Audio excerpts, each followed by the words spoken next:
Pursue this love with eagerness, make it your goal. Yet earnestly desire and cultivate the spiritual gifts to be used by believers for the benefit of the church, but especially that you may prophesy, to foretell the future, to speak a new message from God to the people. For one who speaks in an unknown tongue does not speak to people but to God. For no one understands him or catches his meaning, but by the Spirit he speaks mysteries, secret truths, hidden things. But on the other hand, the one who prophesies speaks to people for edification, to promote their spiritual growth, and speaks words of encouragement to uphold and advise them concerning the matters of God, and speaks words of consolation to compassionately comfort them. Keep going. Verse 4. Yeah. One who speaks in a tongue edifies himself, but one who prophesies edifies the church, Nice. Keep going. promotes growth in spiritual wisdom, devotion, holiness, and joy. All right, now let's go through our checklists again. Mm-hmm. Is God's love in you? Yes.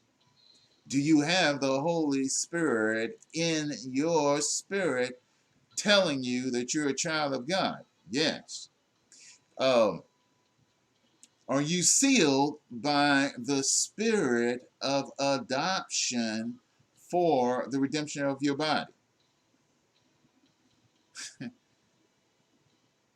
That means you can prophesy. That means you can prophesy. Yeah. Don't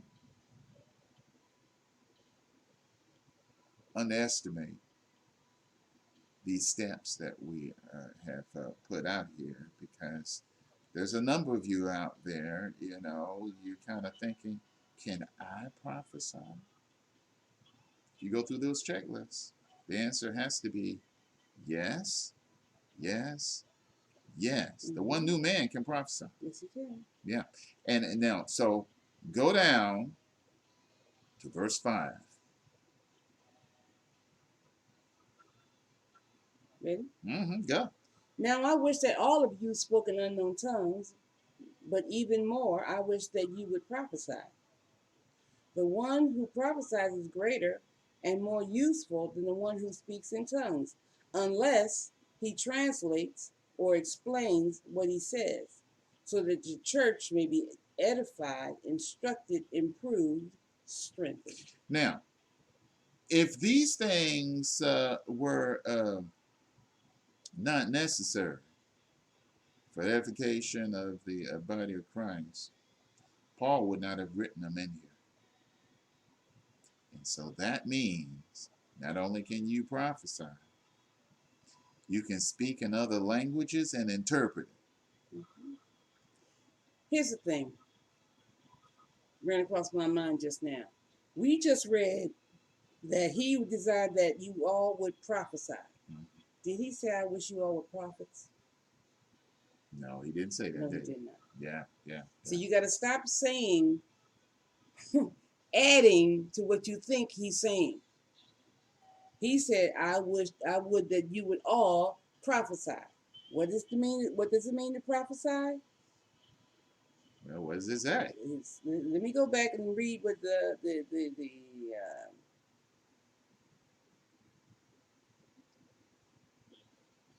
What but verse on here? the 3. Verse 3, okay. Yeah. But on the other hand, the one who prophesies speaks to people for edification, to promote their spiritual growth, and to speak words of encouragement to uphold and advise them concerning the matters of God, and speaks words of consolation to compassionately comfort them. Look at that. That's prophecy. Mm-hmm. I would that you would all do that. Speak comfort to one another. Speak encouragement to one another. Edify, lift one another up. Yeah. Okay? I did not say, he did not say, we are not saying that everybody is a prophet. Yeah, these scriptures don't say And that. they don't say that. Can I read my version on here? You may. I have a special version here. This is called God's Word Translation. Oh, I like this one. All right? Yeah. to kind of help those of you out here who like it plain. All right? I'm going to start at verse 1 and read down into verse 5. You ready? Here we go. 1 Corinthians 14, verse 1. Pursue love and desire spiritual gifts, but especially the gift of speaking what God has revealed. Yeah. So if you got God's love in you, you have the Holy Spirit within you, you can speak what God has revealed in a strong way. Verse 2. When a person speaks in another language, he doesn't speak to people but to God. No one understands him. His spirit is speaking mysteries. Verse 3.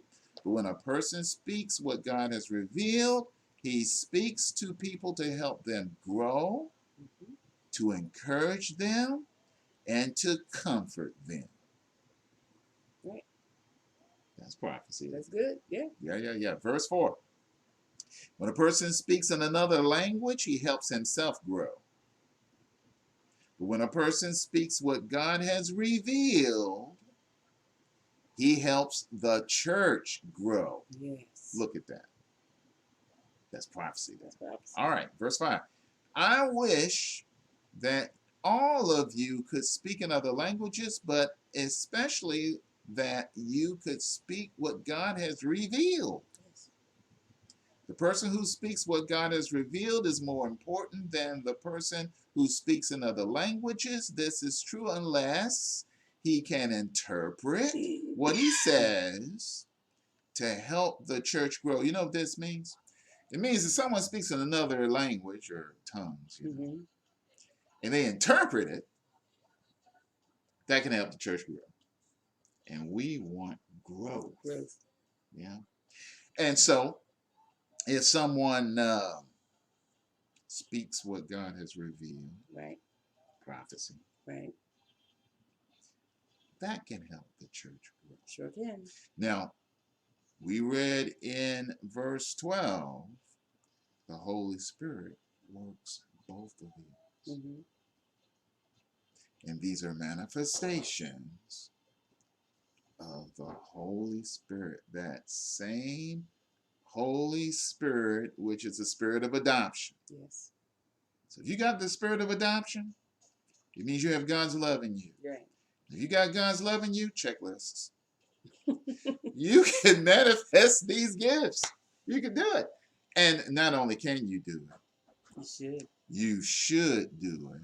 Sure. Because the Holy Spirit is speaking to you to do it in accordance with these guidelines that Paul is laying out here. So, and the other part of that is this.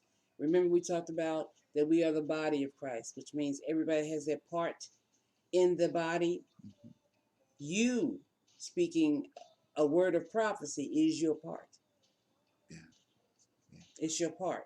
So when you don't do your part, the body begins to lack. And it doesn't grow. It doesn't grow.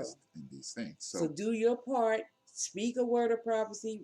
Speak those things which God has revealed. There's some things that God hasn't revealed. You can't speak that. But the stuff he has revealed about his mercy, his love, his forgiveness, his, Jesus. Tell somebody about Jesus.